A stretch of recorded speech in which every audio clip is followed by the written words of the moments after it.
होश नहीं है तो हम लड़ पाएंगे क्या? नहीं। कोई चीज़ हमारे सामने गलत घटित हो रही है तो क्या हम उसके लिए आवाज़ उठा पाएंगे? उठा पाएंगे?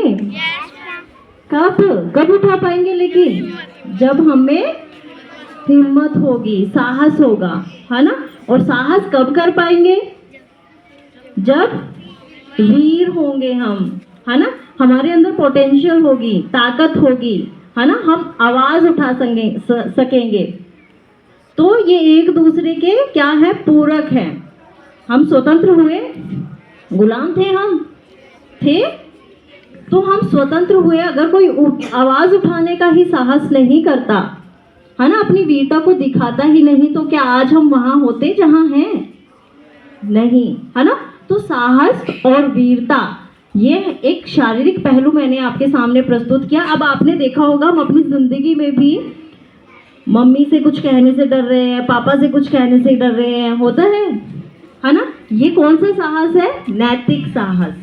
ठीक है। शरीर से ही बलवान होना महत्वपूर्ण नहीं है, अपने मानसिक रूप से भी हमें क्या होना है? बलवान होना है ना। वहां पर भी साहस की जरूरत पड़ती है ना, है ना। कुछ भी कहने के लिए हमें बड़ी हिम्मत जुटानी पड़ती है, कहीं ना कहीं मार तो नहीं पड़ जाएगी, ये सब बातें हमारे दिमाग में आती है ना। तो हमें किसी भी काम को करते हुए, अच्छे काम को करते हुए डरना नहीं है।